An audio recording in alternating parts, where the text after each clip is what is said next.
suka saya nyatakan bahawa di negeri Perlis ni kita dah ada seramai 290,000 penduduk. Daripada jumlah tersebut ada 190,000 orang adalah yang berumur 18 tahun ke atas. Hingga 28 Februari dia dah seramai 50,448 individu, which is dalam 26.4% yang telah berjaya mengemas kini kita punya maklumat padu itu tadi. Dan kalau di peringkat Malaysia kita dah ada seramai 3.89 juta, iaitu 17.7%. So kalau untuk negeri Perlis ni peratusannya agak memerangsangkan.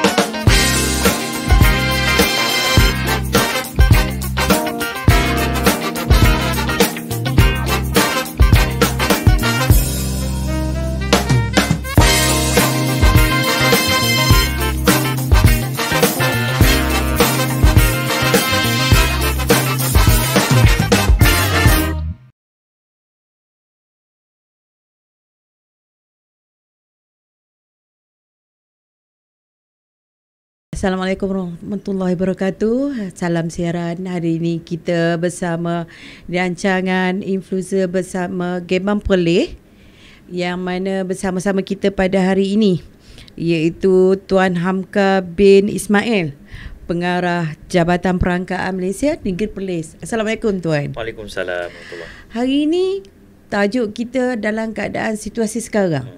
Ini apa itu padu.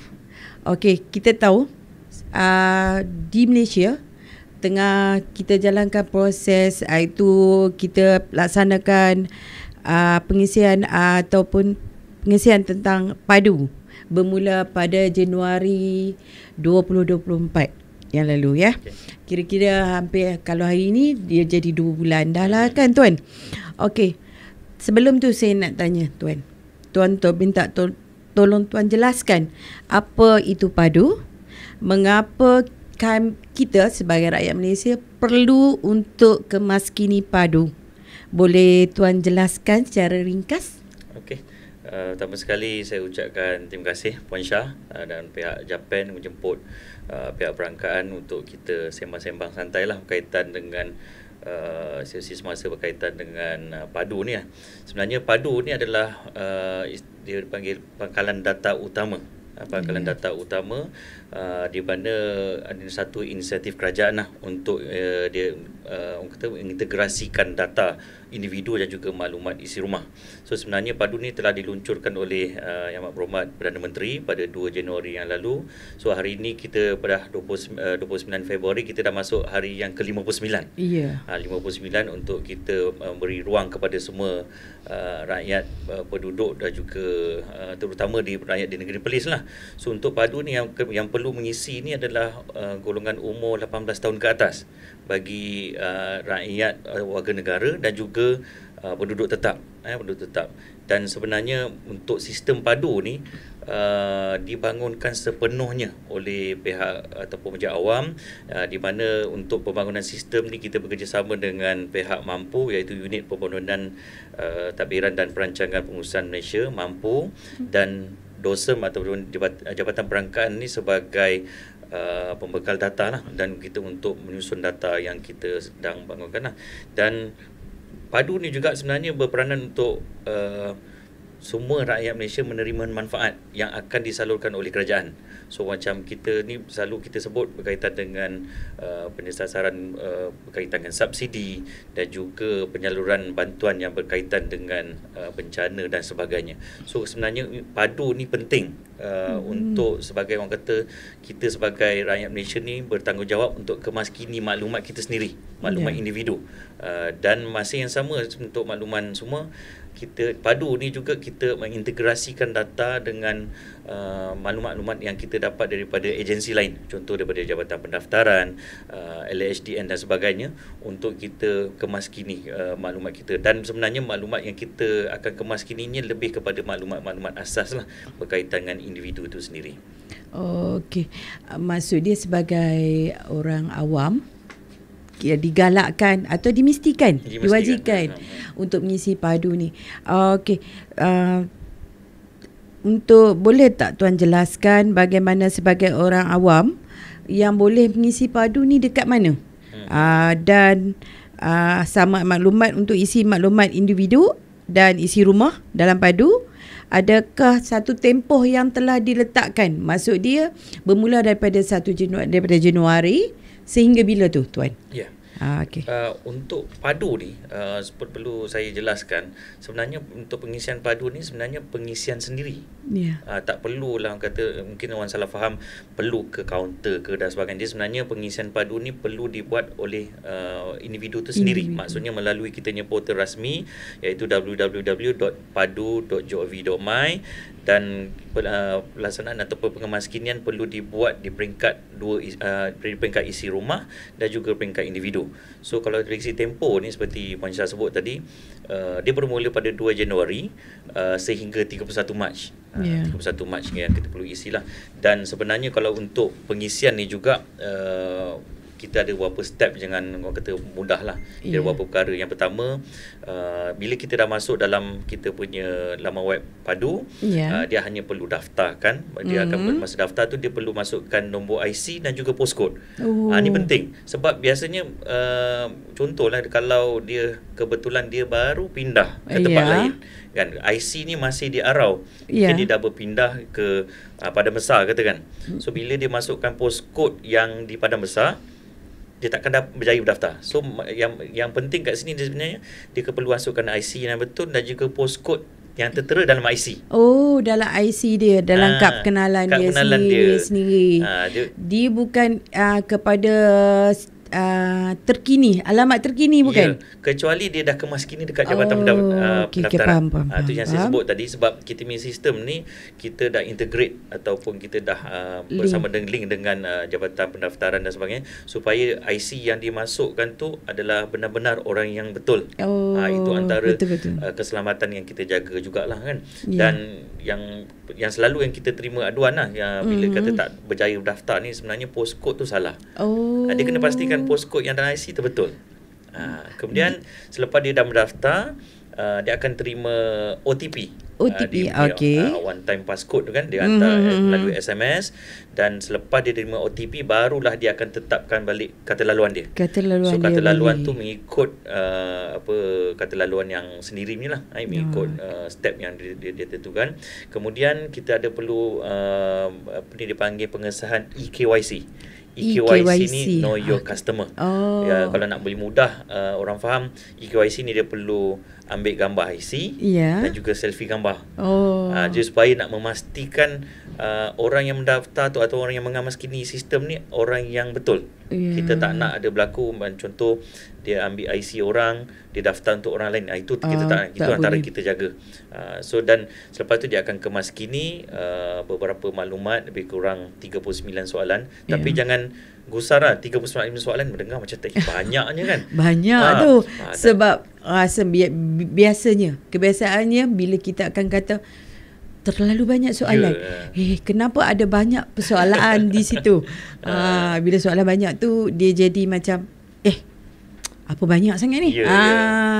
So soalan tu sebenarnya kita pasti saya akan terangkan apa variable-variable yang perlu dikemas kini. Seperti yang Puan Syah sebut tanya tadi, selain daripada kata pengisian sendiri tu tadi, sekiranya semasa pengisian tu ada berlaku sebarang permasalahan, macam contoh saya sebut tadi, tak boleh daftar ke, tak boleh buat pengesahan EKYC, boleh datang ke kita punya kaunter.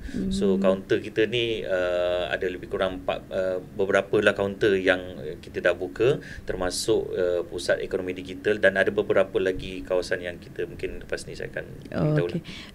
Kebiasaannya tu di atas pengalaman yang kita pernah dapat, biasanya yang selfie tu tak memenuhi kriteria, sengit lah apa semua. Dia ada cara ambil gambar. Bukan boleh selfie macam orang sekarang selfie kan tuan. Dia ada cara dia, struktur tubuh dia yang betul. Sesuai. Ada ni, dan ketika dia orang kata adalah syarat-syarat dia sendiri. Contoh macam contoh kalau yang ambil gambar tu macam puan sebut tadi, dekat IC tu mungkin dia pakai spek. Bila kita selfie tu tak pakai spek, kadang-kadang tu pun mengganggu. Dia bukannya sistem tu menyusahkan, tidak. Dia sebenarnya dia betul-betul menjaga dari segi keselamatan tu. Betul. That's why dia rasa macam sedikit rumit, tetapi kalau ikut dia punya tata cara yang betul, macam puan sebut tadi, bila selfie tu biarlah masuk muka dengan betul. Kadang-kadang nampak mata je, that's why dia tak boleh catch kan. Itu perkara yang kita boleh ni lah. Sebab yang itu pun saya alami sendirilah tuan. Terpaksa kali kedua. Jadi bukanlah kata menyusahkan. Mungkinlah keadaan masa tu sebab biasa kita pakai spek macam tuan katalah. Bila kita pakai spek, bila nak untuk selfie tu kita tak pakai spek. Jadi dia tak boleh, tak sama dia punya tu. Ada setengah orang sekarang dia tak pakai spek, dia pakai contact lens. Itu permasalahannya tuan ya. Okey, untuk soalan yang seterusnya, apakah maklumat-maklumat yang perlu disemak dan dikemaskini oleh orang awam supaya dalam data padu ini supaya tepat dan terkini? Boleh tuan jelaskan? Okey.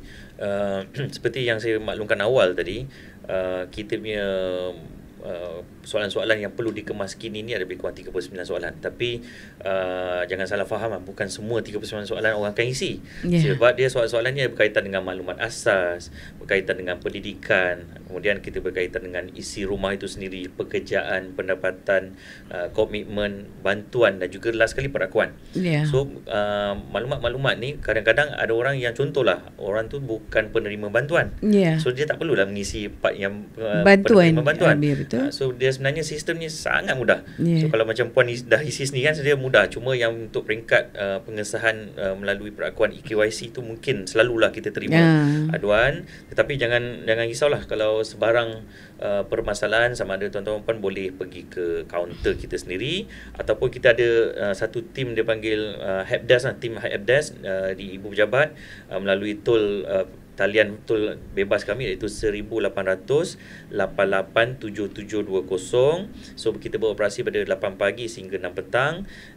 Dan kalau ada sebarang pertanyaan, mungkin komplain ataupun kita nak buat aduan dan sebagainya, bolehlah terus kita buat aduan melalui sistem pengurusan aduan awam melalui SISPA. Yang ini kita buka melalui 24 jam lah. Okey. Sebelum tu, sebagai orang awam, kalau kita contoh dia sebagai orang kampung yang nak isi padu, biasa macam tuan maklumkan tadi, kita ada di PD-PD ataupun kaunter-kaunter bergerak. Apakah benda yang ataupun maklumat asas yang perlu dibawa sebagai untuk mengisi data padu? Okey, so untuk siapa-siapa yang untuk buat pengisian padu ni, yang pertama yang dia perlu bawa adalah IC lah, kad pengenalan. Dan sekiranya terdapat keperluan untuk dia mengisi untuk ahli keluarga dia sendiri, contoh suami ke anak ke dan sebagainya, mungkin kita dapat tahu mungkin mak ayah ni tak sihat ke, tak boleh bergerak ke kaunter, kita minta ketua isi rumah tu tadi bawa bersama salinan IC lah untuk yang ahli isi rumah, salinan IC, dan kata nanti lebih kepada untuk ahli keluarga dia sendirilah. Yang kedua yang perlu dibawa adalah maklumat bank. Maklumat bank ni bukanlah kita minta sampai dia punya password, bukan. Kita cuma nombor akaun saja. Nombor akaun saja. Dan juga maklumat bank mana yang perlu ni lah. Dan yang ketiga berkaitan dengan maklumat berkaitan dengan pendapatan, perbelanjaan. So mungkin ada orang mungkin dia terlupa mungkin perbelanjaan bulanan dia sebenarnya berapa, mungkin dia boleh bawa besar. Kalau dia boleh jawab terus masa kita di kaunter, so kita akan bantulah untuk buat pengisian lah. Okey, berkenaan dengan akaun bank tu, adakah perlu isi, kalau kata contoh dia ada 2 atau 3 akaun bank, adakah dia perlu isi satu sahaja atau ketiga-tiga tu sendiri? So kalau ikutkan dalam sistem tu, kita perlukan satu je. Satu sahaja. Yang mana yang utamalah yang perlu dikemaskini lah. Kalau sekiranya dia tidak mempunyai akaun bank, contoh dia kadang-kadang setengah orang kampung dia tak ada akaun bank, dia ada macam kita kata ASB, akaun ASB, ataupun dia memang tak ada akaun bank. Macam mana tu tuan? Tapi kalau ikutkan tu maklumat akaun bank tu bukan maklumat yang perlu Rasa. sedia mandatory. So kalau kata dia tak boleh isi, so maksudnya ahli isi rumah lain boleh kena isi lah, maksudnya ketua isi rumah dan sebagainya lah. Untuk maklumat akaun bank tu adalah ketua isi rumah. Sebenarnya maklumat bank tu sebenarnya semua individu pun kena isi. Ya. Tapi kalau kes macam tadi tu mungkin dia sendiri tak ada akaun bank, mungkin kita boleh gunakan akaun bank. Sebab jadi tak perlu risaulah. Ya, Bukan kata ambil akaun bank tu sebab nak tahu berapa duit kita, bukan, tak kan. tak. Sebab kadang-kadang setengah orang dia berpendapat, berfikiran kata seolah-olah kenapa nak ambil akaun bank ni, nak selidik ke apa kan. Sebenarnya tak. Ini daripada segi kita kata asas untuk pengisian untuk padu. Betul. Okey, baik tuan.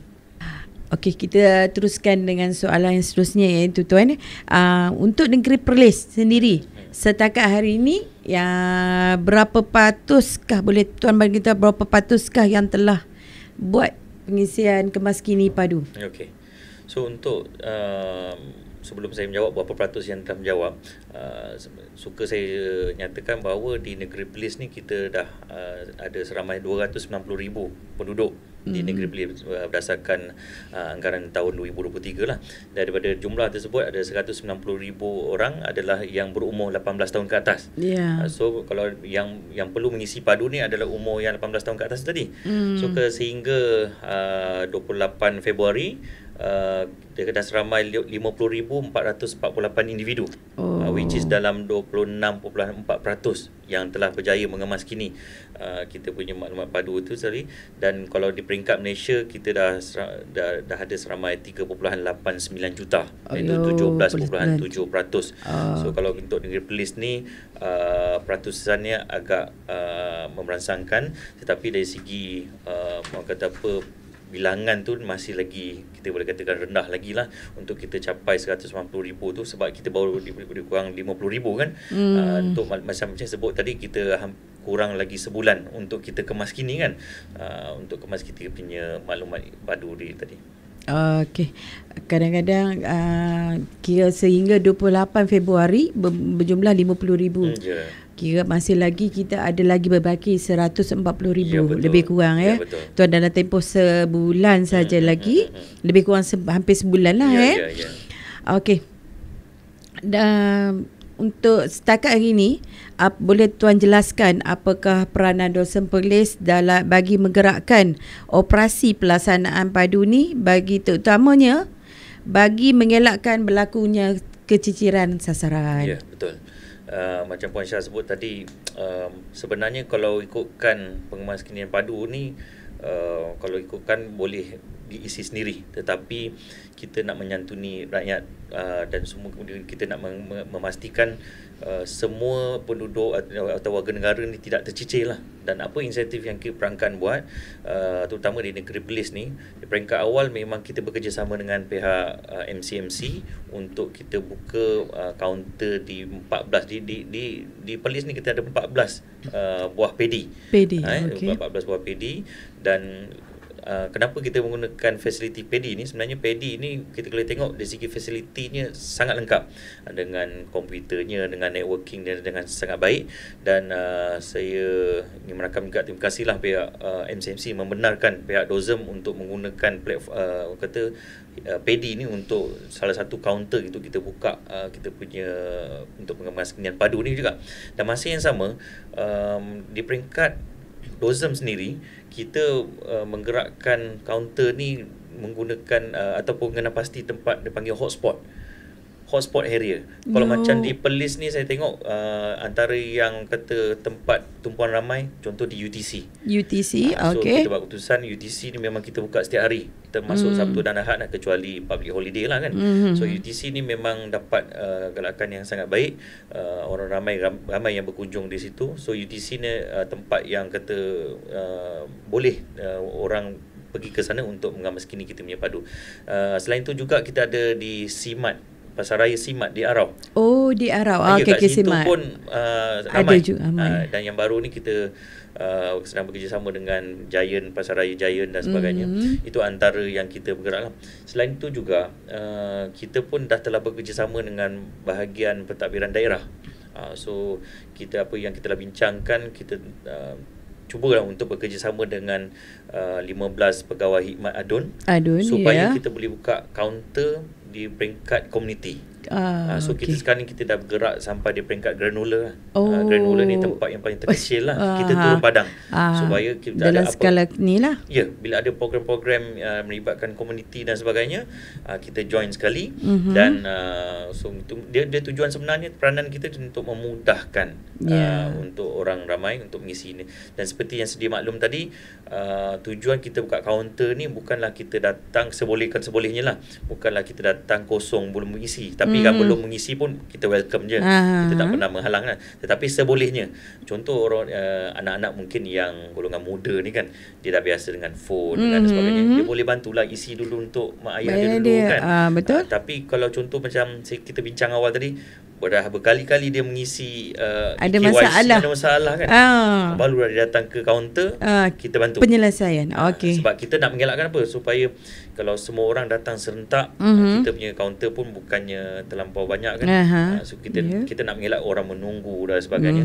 Tetapi kalau dia willing untuk mengisi ni, kita akan bantu. Contohlah yang boleh mengisi sendiri ni, kita minta dia bawa smartphone dia sendiri.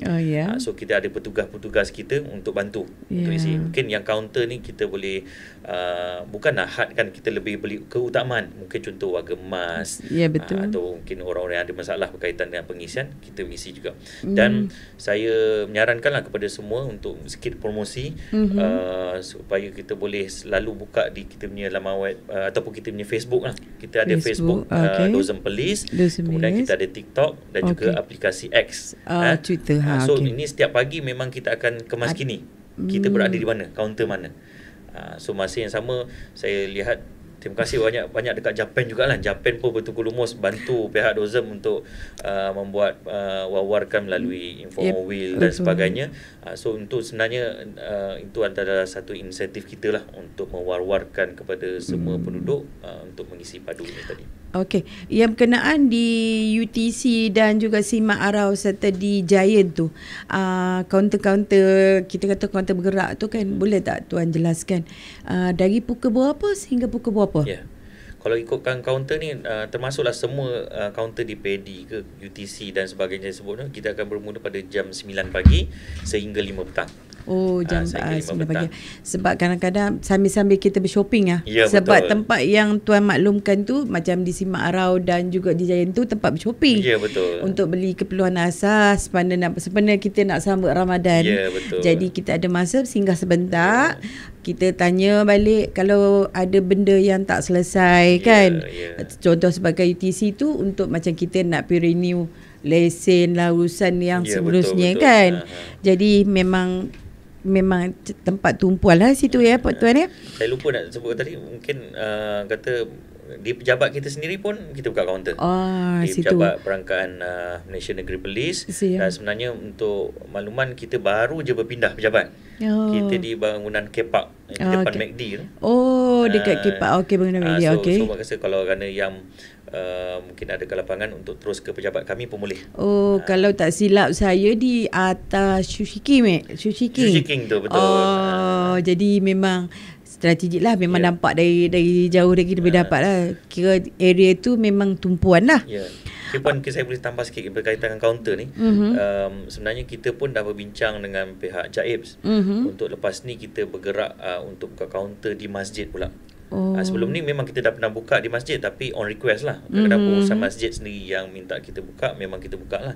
Tapi kita dah bekerjasama dengan pihak JAIBS, dan pihak JAIBS pun dah bagi kebenaran untuk kita buka untuk selepas solat Jumaat. Selepas solat Jumaat. So yang ni kita akan bermula pada Jumaat depan ni. So kita akan tapi tempat ni kita belum pastikan lagi. So, seperti yang saya maklumkan tadi, kita akan maklumkan melalui hebahan melalui komuniti masjid, dan juga kita akan buat hebahan melalui media sosial.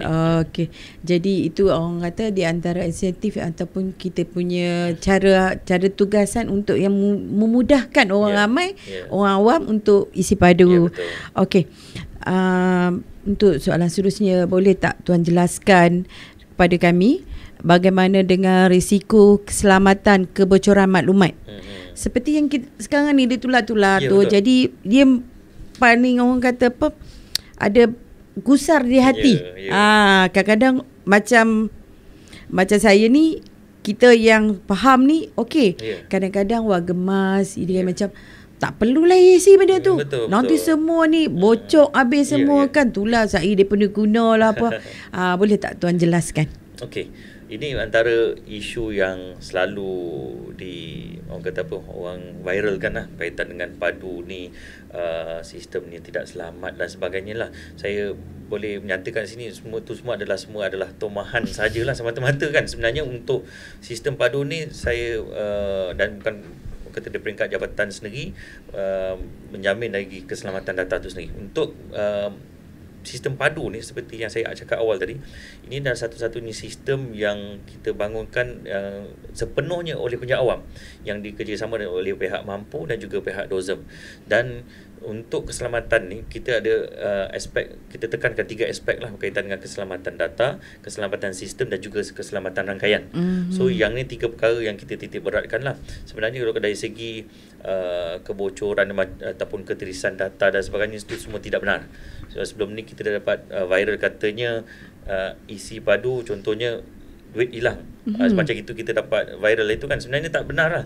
Sebab bila kita lihat balik, tiada satu pun laporan polis yang dibuat, dan kita untuk makluman semua, kita di peringkat ibu pejabat bersama dengan mampu dan juga cyber security, dia ada satu task force, satu pasukan yang monitor 24 jam dari segi kita punya keselamatan sistem tu sendiri. So kalau ikutkan, kita boleh bagi tahu dekat sini bahawa tiada satu pun yang berjaya yang masuk menggodam kita punya sistem ataupun menceroboh kita punya sistem ni. Tapi bila mana kita ada sentimen-sentimen yang mengatakan bahawa padu tidak selamat dan sebagainya, saya boleh yakinkan kepada semua penduduk terutama di rakyat negeri Perlis ni, jangan risaulah, kita punya sistem ni selamat dan kita punya maklumat tu terjamin. Sebab kita di peringkat perangkaan ni sebenarnya kita punya tujuan, kita punya peranan utama lebih pada data collection ataupun lebih kepada pengumpulan data, dan data-data yang kita kumpulkan ni memang kita jagalah dari segi kerahsiaan dan sebagainya. Sebenarnya bukan apa, gusar di hati. Betul, sebab kadang-kadang seolah-olah macam pasal apa semua nak kena jelaskan. Betul.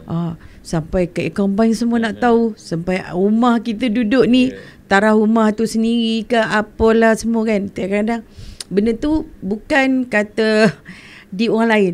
Pada awalnya bila saya buka pun, kenapa semua ni?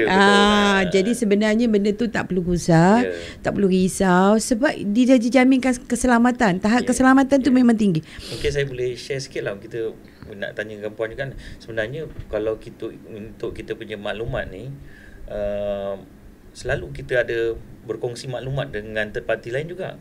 Sebagai contoh, kalau kita buat perolehan atau pembelian secara atas talian, ya betul, sama juga kita kena isi alamat, nombor akaun bank. Tapi masa tu mungkin orang dia tak ada rasa selamat tak selamat, orang boleh berkongsi kan. Betul. Tetapi bila kita pihak kerajaan ataupun terutama di peringkat sistem padu ni, kita mohon untuk kemaskini maklumat bank, orang sikit risau. Tapi sebenarnya kalau ikutkan sebenar, akaun bank tu tak adalah orang kata dapat nama maklumat bank duit hilang. Dia betul. Sebenarnya yang selalu terkena ni selalu ataupun yang scammer ni, bila dia minta, dia panggil apa tu, TAC. Betul. Dia berkongsi yang tu yang jadi akaun duit dia mungkin hilang. Tapi sekadar nombor akaun apa yang kita buat. Kalau kita lihat macam contoh, ada iklan-iklan contoh sumbangan apa-apa di iklan TV dan sebagainya, pun dia nyatakan nombor akaun kan. Betul. Saya nak memudahkan faham. Supaya benda ni bukanlah simply dapat nombor akaun terus duit hilang. Fahaman orang berbeza-beza. Tapi kita bila tuan jelaskan, kita sebagai orang awam, kita harap faham dan boleh terima. Okey. Untuk yang seterusnya saya nak tanya tuan, sekiranya apakah implikasi kepada penduduk sekiranya tak daftar, tak mengemaskini maklumat-maklumat kepada padu? Okey. Soalan baik. Sebenarnya tujuan utama sistem padu ni, dia kita nak wujudkan satu pangkalan data yang dipanggil near real time.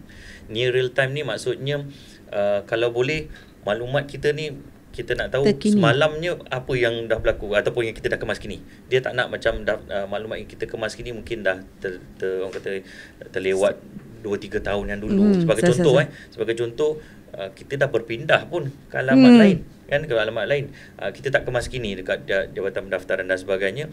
So kita nak mengelakkan dari segi keciciran, dari segi insentif apa yang akan disalurkan pihak kerajaan. Dia tidak orang kepanggil tertumpu kepada apa bantuan yang diterima. Tetapi sebagai contoh, data ni sebenarnya penggunaannya atau kegunaannya meluas. Sebagai contoh, bila berlakunya bencana atau berlakunya banjir, kita pihak kerajaan nak tahu siapa yang terkesan. Kadang-kadang masa itulah baru kita nak dapatkan maklumat daripada agensi-agensi dan sebagainya. Tetapi bila dah adanya sistem padu tu tadi, dia secara automatik kerajaan dapat monitor, siapa sebenarnya perlu dapat bantuan, siapa yang perlu kita salurkan dan siapa yang perlu kita kita bantu dan sebagainya. So perkara ni kata jadi satu tanggungjawab sendirilah untuk kita mengemas kini maklumat kita. Tujuannya adalah lebih kepada memudahkan pihak kerajaan untuk memberi sebarang apa jua inisiatif ataupun pembentukan dasar di peringkat individu ataupun isi rumah itu sendiri. Sebenarnya maaf tuan ya. Sebenarnya untuk kemas kini padu ni, sebenarnya data ni bukan benda baru sebenarnya. Betul. Kalau boleh saya kongsikan, sebenarnya sebelum ni dipanggil banci. Banci penduduk. Yang mana soalan dihantar ataupun di soal secara direct oleh pegawai-pegawai perangkaan, lokasi rumah apa semua, kan. Kalau tuan boleh betulkan saya kalau saya silap. Sebenarnya benda tu dia dijalankan dulu lagi. Betul. Cumanya sekarang dia ada sistem. Kan? Sebab sebelum ni dipanggil banci. Betul.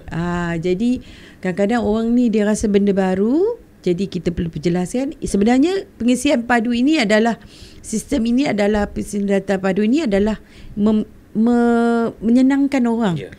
Jadi tak perlu kita risau gusar. Mungkin saya boleh jelaskan sikit. Mungkin seperti yang Puan Syah sebut tadi, memang di Jabatan Perangkaan memang kita akan buat segi bancian, survey dan sebagainya. Tetapi ultimate untuk kita melaksanakan bancian tu tadi mungkin sedikit berbezalah dengan pelaksanaan padu. Sebab banci yang kita buat ni, buat data collection ni ataupun pengumpulan data ni, lebih untuk mengeluarkan bentuk statistik. Bila saya sebut statistik ni, contoh kita nak ambil mudah lah. Contoh kita keluar buat data collection banci penduduk baru-baru ni, banci penduduk 2020. So kita nak kemas kini berapa bilangan penduduk sekarang di Malaysia ni. Yang umur dia apa semua tu, kan. Umur berapa ni. Tapi untuk padu ni dia kemas kini peringkat individu.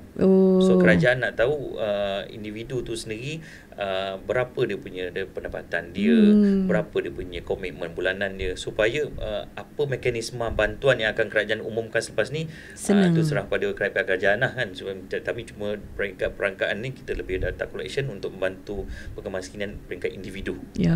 Okey.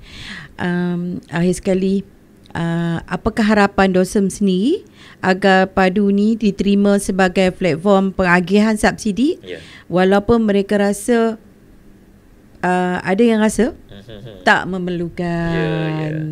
Okey, mungkin saya boleh jelaskan. Pertamanya saya menyerulah, jangan tunggu lagi lah kot. Jangan tunggu last minute. Jangan tunggu last minute lah. Sebab kita masa pun hampir tak sampai sebulan. Sebab biasanya, minta maaf lah, kadang-kadang kita ni dah terbiasa saat-saat terakhir baru kita nak kemas kini. Sebenarnya saya menyerulah kalau boleh untuk semua penduduk, terutama khususnya penduduk di Negeri Perlis ni, tak payah tunggu sampai 31 Mac, isi sekarang. Sebab kita usar kalau di peringkat akhir nanti semua orang nak mengisi serentak, mungkin sistem tu akan jadi slow sikit dan sebagainya. Tapi kita cuba dari peringkat jabatan, perkara-perkara ni kita dah ambil kira lah sebenarnya dari peringkat awal. Tapi bagi nak mengelakkan kan, sebab traffic jam terlampau ramai kan, sebab Ya. kita saja Sistem. kita di Perlis ni ada 190,000 orang ni. Tak ambil kira lagi di peringkat Malaysia ni Ya, yang menggunakan betul. platform sistem yang sama kan. Betul. Lebih daripada 20 juta.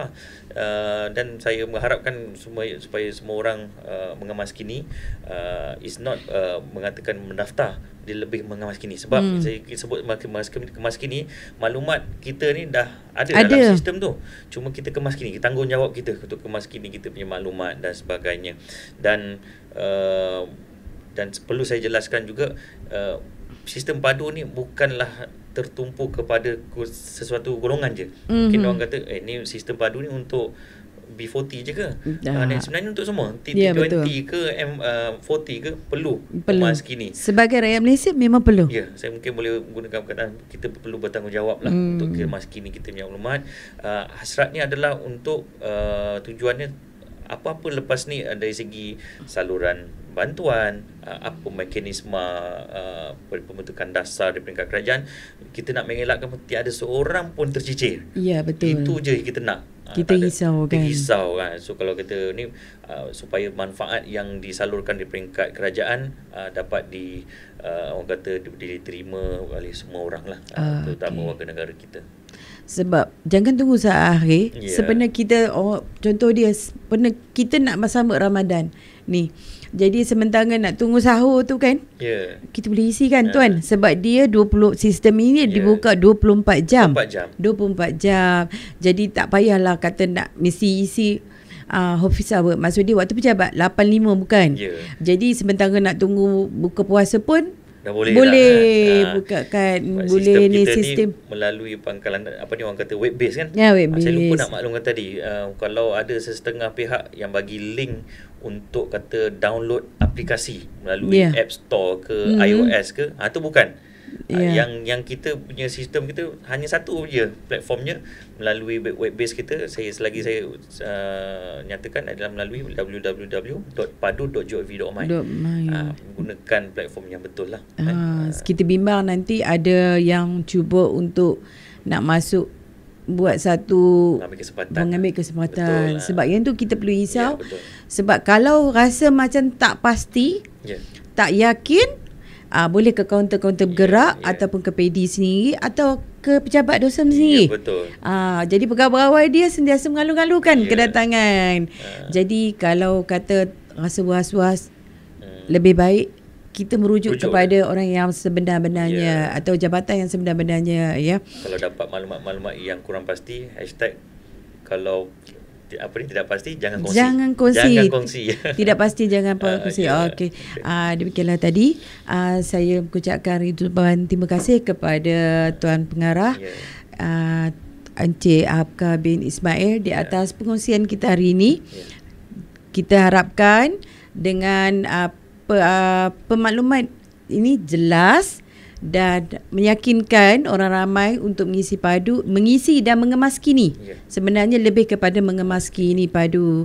Jadi jangan gusar, jangan susah hati, jangan takut, jangan bimbang. Tahap keselamatan dijamin, kita kata. Jadi marilah kita sama-sama mengisi padu. Jangan tunggu ke saat akhir kita bimbang, nanti kita tercicir. Jadi saya ucapkan ribuan terima kasih kepada Dosen Negeri Perlis di atas pengungsian itu. Terima kasih. Assalamualaikum. Waalaikumsalam warahmatullahi wabarakatuh.